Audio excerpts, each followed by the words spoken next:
ओ भाभी, ये कैसे रंग की साड़ी पहन ली आपने? बिल्कुल गंवारू लग रही हो। भला ऑफिस की पार्टी में कोई ऐसे चटंग रंग पहनता है?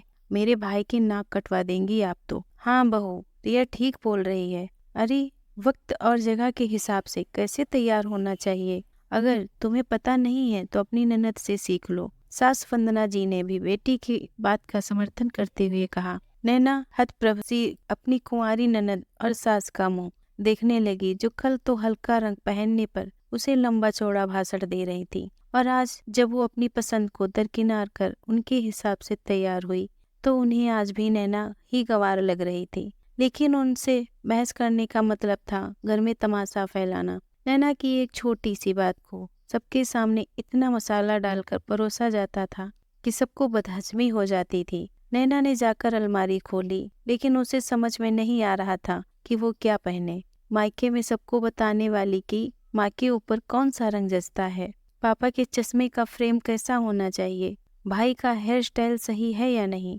वो लड़की आज ससुराल में आकर जैसे पहने ओढ़ने का सलीका भी भूल गई थी, या फिर उसके हर काम में इतनी कमियां निकाली जाती थीं कि उसका आत्मविश्वास ही डगमगा गया था।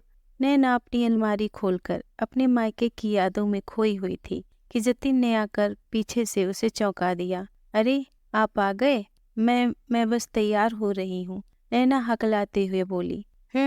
वो तो देख ही रहा हूँ, लेकिन इतना क्या सोच रही हो? शादी से पहले तो मैं जब भी तुम्हें मिलने के लिए बुलाता था तुम फटाफट तैयार होकर आ जाती थी, और मैं बस तुम्हें देखता ही रह जाता था। अरे मेरी जान, में तो तुम्हारी चॉइस और खूबसूरती का फैन हो गया था।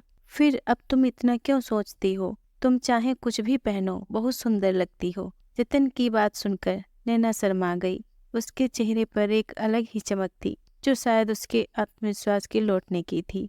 उसने फटाफट अलमारी से एक पिस्टल कलर की साड़ी निकाली और बड़ी सलीके से पहन ली। साथ में लाइट ज्वेलरी और खुले बालों में वो तो बहुत खूबसूरत लग रही थी। जतिन ने जब उसे देखा तो देखता ही रह गया। जब नैना तैयार होकर बाहर निकली तो रिया को जैसे सदमा सा लग गया। अरे भाभी, कि क्या पहन लिया? हमारे घर की बहू इस तरह पार्टी में जाएगी तो लोग क्या कहेंगे? दीदी, मुझे ऐसे तैयार होना ही अच्छा लगता है, और आपके भाई को भी मैं हर रूप में सुंदर लगती हूँ। शायद आपको नहीं पता, मेरे मायके में मेरी पसंद और टेस्ट सबसे अच्छा था। कोई भी कुछ लाने से पहले मुझसे जरूर पूछता था, लेकिन पता नहीं आपको मेरी पसंद और मेरे हर काम में कमी क्यों नजर आती है। भाभी, अब पहले की बातें भूल जाओ। ससुराल में तो ससुराल के हिसाब से रहना पड़ता है। अब बहू में कोई कमी होगी क्या हम बोलेंगे भी नहीं? रिया खींचते हुए बोली। हाँ दीदी, आप ठीक बोल रही हैं। एक समझदार बेटी बहू बनते ही अल्हड़ हो जाती है। हो सकता है आपके साथ भी यही हो, क्योंकि आप अभी सिर्फ एक घर की बेटी हैं।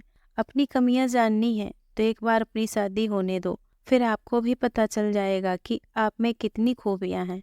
सच कहूँ तो दीदी, सबकी अपनी अपनी पसंद और हुनर होता है। एक लड़की खुशियों की तलाश में अपने नए जीवन का सफर शुरू करती है, लेकिन ससुराल में जब उसके हर काम में कमी निकाली जाती है तो उसका आत्मविश्वास टूट जाता है। रिया के पास आज अपनी भाभी को देने के लिए कोई जवाब नहीं था, और न ही नैना की सास आज बेटी की बातों का समर्थन कर रही थी। लेकिन नैना के दिल पर से आज एक बड़ा बोझ हट गया था, क्योंकि वो अपनी पसंद से खुश थी ना किसी और की पसंद में खुद को ढालने की कोशिश कर रही थी। वो खुशी खुशी अपने पति के साथ चल पड़ी। दोस्तों, अगर हमारी कहानी आपको पसंद आई हो तो प्लीज़ मेरे चैनल को लाइक और सब्सक्राइब करें। धन्यवाद।